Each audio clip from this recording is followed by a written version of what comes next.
जनाब सैयदुल शुहदा का वजूद मुक़द्दस। एक बहुत बड़े शायर थे आप किसी कराची के, शायद नाम ले लूं बेहतर हो, तौहीन मकसूद नहीं, वो कम्युनिस्ट हो गए थे, मुल्हिद हो गए थे, खुदा के मुनकिर हो गए, लोग पहुंच गए शायर, बहुत बड़े अदीब थे, बहुत बड़े, उर्दू अदब का बहुत बड़ा नाम, मुल्हिद हो गए, कम्युनिस्ट हो गए। अब आखिर उम्र में दोबारा मरसी लिखने लगे, मजलिसें पढ़ने लगे, मजलिसों में आने लगे, पहुंच गए होंगे हजरा। तो किसी ने उनसे सवाल किया, भाई आप तो मुनकिर खुदा हो गए थे, मुल्हिद हो गए थे, अब मजलिसों में क्यों? क्या हुसैन इब्ने अली के करबला के असर के सजदे ने खुदा को मानने पे मजबूर कर दिया।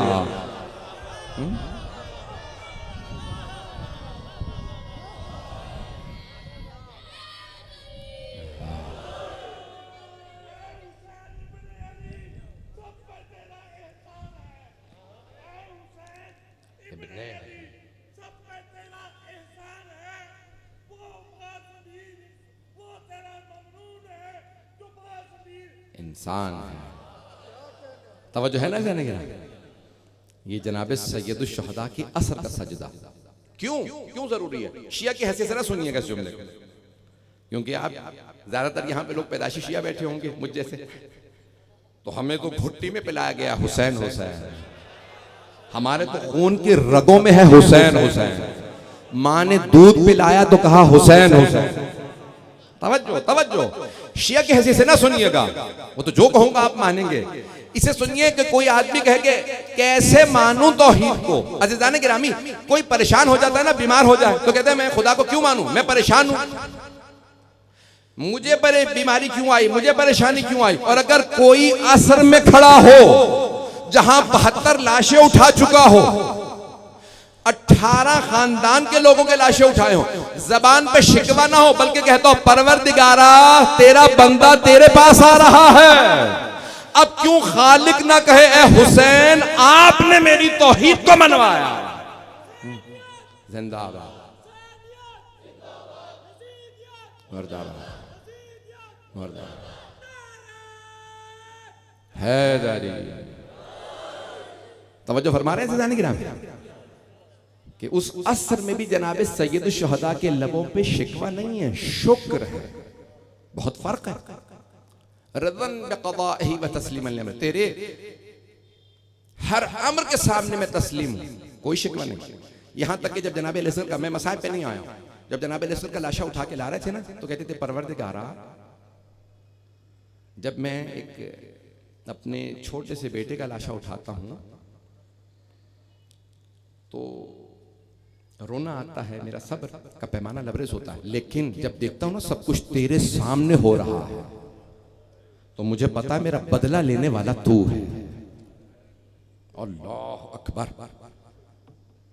यहां तक कि तमाम दुश्मनाने सैयदुल शुहदा ने मैदान करबला से जब वापस गए, कूफे, शाम, बसरा, सब जगह गए, तो लोगों ने एक सवाल किया, जरा बताओ हुसैन इब्न अली की कैफियत क्या थी, नवासे रसूल की। कहा जैसे जैसे दिन गुजर रहा था हुसैन के चेहरे का जलाल बढ़ता जा रहा था, हुसैन में कमजोरी नहीं आ रही थी, खौफ नहीं था किसी का। कहा जब सब के सब उनके असहाब, अंसार, भाई बेटे मारे गए, तब भी हुसैन न खौफ रखते थे किसी का, न डर, बार बार कहते थे ला हौला वला कुव्वता इल्ला बिल्लाहिल अली, परवरदिगारा किसी ताकत को नहीं मानता, किसी सुपर पावर को नहीं मानता, किसी यजीद को नहीं मानता, मैं तेरी कुदरत को मानता। फिर कहते थे तुम समझते हो मैं भूखा भी आसा हूं, तैयार हो जाओ, अली का बेटा हूं, हमला करने वाला। और ऐसा हमला करते थे कि कुश्तों की पुश्तें लगा देते थे।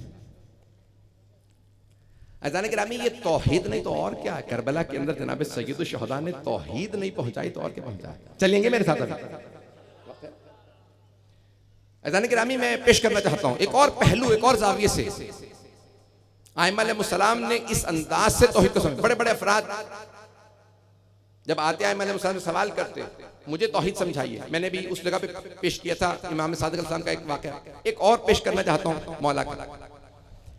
एक आदमी ने सवाल किया, मौला कोई दलील दीजिए खुदा है, इराक से आया हूं, पेशा क्या है? कहा मल्लाह हूं, कश्ती चलाता। ये मौला क्यों सवाल कर रहे हैं? वो जानते हैं, शागिर्दों को दिखा रहे हैं जैसा पेशा देखो जितना इल्म का मेयार देखो उस हिसाब से जवाब दो। क्या करते हो, पेशा क्या? कश्ती का चलाने वाला मल्लाह। मौलाना ने फरमाया कभी ऐसा हुआ कि तुम्हारी कश्ती टूट गई हो, थपेड़े खाने लगी हो, भंवर आया हो, सैलाब आया हो? का होता ही रहता है, साल में एक आध मरतबा सैलाब आ ही जाता है, भंवर आता ही है। मौलाना ने कहा कि कभी ऐसा हुआ कि तुम पानी के अंदर गिर गए हो? कई बार ऐसा हुआ, 20 साल से ज्यादा हो गया मुझे कश्ती चलाते, कई बार पानी में गिरा। मौलाना का जब डूबने लगते हो तो कभी दिल में ख्याल आता कि कोई मुझे बचा सकता है? का हमेशा ख्याल आ सकता है, हाँ कोई बचा सकता है। मौलाना का वो जो ख्याल आता है वही खुदा है।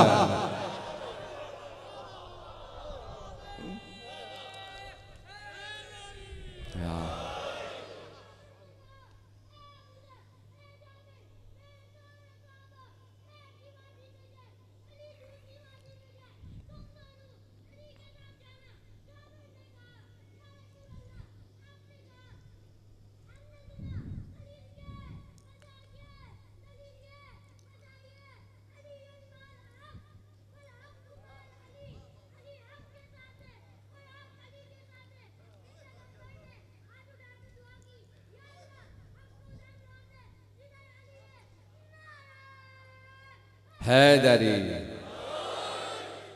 तो है कि जाने गिरा मेरा इस बच्चे के लिए इंशाल्लाह और न पढ़िएगा बेटा, इस बच्चे की सलामती के लिए, इनकी वालदा की सलामती के लिए जिन्होंने सिखाया है, और यहाँ बैठे हुए तमाम मोमिनीन की सलामती के लिए, सबके मरहूमीन की खुशनूदी के लिए बाबा बुलंद सलावत अल्लाहुम्मा सल्ली अला मुहम्मद व आले। तवज्जो फरमा रहे हैं जाने गिरा। जिस तरह का आदमी आता इमाम उसे वैसी दलील देते। एक शाम से बहुत बड़ा आलिम आया, मुफ्ती आया, बहुत काबिल आदमी था। क्या मुझे जाफर इब्न मोहम्मद से मिलना? शागिर्दों ने कहा क्या बात है, सवाल बताओ। कहा नहीं मुझे जाफर इब्न मोहम्मद यानी छठे इमाम से, जाफर इब्न मोहम्मद से मिलना है। क्यों? मुझे मनाजरा करना है। कहा हमसे बात सवाल कर लो, क्या सवाल है? कहा नहीं मुझे जाफर इब्न मोहम्मद से मनाजरा करना है। लेके आए छठे इमाम के पास। कहा मौला ये आदमी कहता है मनाजरा करना है। मौला मुस्कुराए, किस मौजू पे मनाजरा करना चाहते हो? कहा मैं अरबी की अदबियात पे, अशआर पे मनाजरा करना चाहता हूँ। इमाम ने कहा बैठो, जरा बुलाओ हमजा तैयार को। इमाम के एक शागिर्द, कहा हमजा तैयार को बुलाओ। कहा इससे मनाजरा कर लो, मेरा शागिर्द है। कहा नहीं मुझे शागिर्द से नहीं आपसे मनाजरा करना है। इमाम ने कहा ये मेरा शागिर्द है, मैंने तैयार किया, इसे हराया तो समझ तूने मुझे हरा दिया। ये मेरा शागिर्द है, ठीक है। आधा घंटा मनाजरा किया, जब चारों शान चित हो गए। अब ये जो उर्दू की बारीकी का एक वो है, बिल्कुल जब खुद शिकस्त तस्लीम कर ली, वापस आया। कहा मुझे आपसे मनाजरा करना है। इमाम ने कहा हमजा तैयार से बात की? कहा हाँ वो बहुत बड़ा अदीब है। इमाम ने कहा मेरा शागिर्द है। कहा नहीं मुझे इल्म कलाम पे आपसे मनाजरा करना है।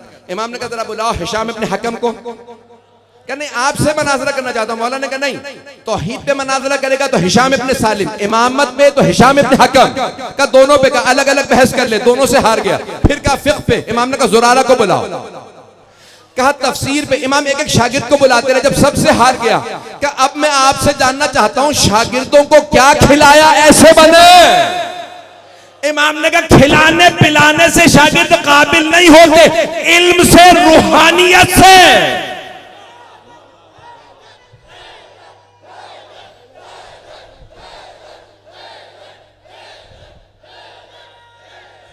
हैदरी यार, बस भाई तवज्जो मेरे साथ रहेगा,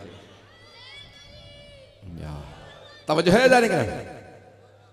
तमाम पहलुओं से अगर आपको तौहीद समझना है तो आले मोहम्मद समझाएंगे। कोई बड़े से बड़ा फलसफी हो, कोई बड़े से बड़ा दलील रखने वाला हो। इमाम मासूम से किसी एक फलसफी ने कहा क्या मैं खुदा को नहीं मानता, मुल्हिद एथीस्ट, खुदा को नहीं मानता, दलील लीजिए। इमाम ने देखा बेचारा अक्ल शऊर से पैदल है, तो आपने फरमाया कि अच्छा 1 मिनट के लिए मैं तेरी बात मान लेता हूं, खुदा नहीं है, क्या होगा? तो कुछ नहीं, जब खुदा है ही नहीं तो क्या होना। तवज्जो, इमाम ने फरमाया मैं अगर 1 मिनट के लिए तेरी बात मान लूं क्या होगा? मर गए, मरने के बाद क्या होगा? कुछ भी नहीं, जब खुदा है ही नहीं तो कुछ भी नहीं होगा। इमाम ने कहा अच्छा 1 मिनट के लिए मेरी बात मान, अब तसव्वुर कर खुदा है, अब बता क्या होगा? तो कांपने लगा कि अगर खुदा हुआ तो मैंने सारी जिंदगी गुनाह किए, मुझे सजा मिलेगी, अजाब होगा, आपके ऊपर रहमतें होंगी, आप जैसा नेक आदमी कोई नहीं। इमाम ने कहा बस ये सोच के मान ले, हुआ तो क्या होगा? जब मरोगे तो हमेशा के लिए मर जाओगे। जिंदगी तो आर्जी है, मौत हमेशा के लिए है। इसीलिए मान लो कि खुदा हमेशा हमेशा के लिए जब बुला लेगा, अगर हुआ तो क्या होगा। तवज्जो है ज़रा निगरानी। इमाम अलैहिस्सलाम ने हर इंसान को उसके अक्ल और शऊर के हिसाब से दलील दी। नौजवानों के लिए पेश कर रहा हूं ये जुमले। जब किसी यहूदी ने कहा जनाब अमीर से, या अली अतअबुदु रब्बन लम तरह, इसको मुख्तलिफ अंदाज से लोग पेश कर रहे हैं, क्या ऐसे खुदा की इबादत करते हो जिसे देखा भी नहीं? मौला ने फरमाया लम अअबुदु रब्बन लम अरा, मैंने आज तक ऐसे खुदा की इबादत की ही नहीं है जिसे देखा ना हो। जैसे आप में से बहुत से खामोश हो गए। यहूदी सटपटाने लगा, कहा मैं तो कुछ और सोच के आया था, आपने खुदा को देखा है? मौला ने कहा कैसा है? कहा इन आंखों से नजर नहीं आता, ईमान की दिल की आंखों से नजर आता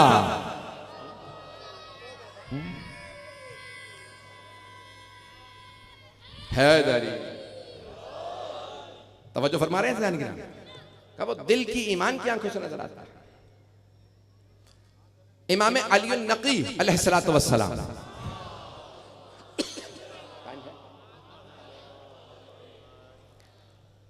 मुतवक्किल का दौर था, अब्बासी बादशाह खलीफा, तो उसने एक मर्तबा कुछ गुलाम खरीदे, 50 गुलाम खरीदे अफ्रीका से, बहुत कदावर थे, बहुत लंबे चौड़े पहलवान। तो अपने खादिम से कहने लगा जरा अली बिन मोहम्मद को, यानी 10वें इमाम अलैहिस्सलाम को हमारे गुलामों के सामने से गुजारो, इन पे जरा रोब बैठे हमारे गुलाम ऐसे।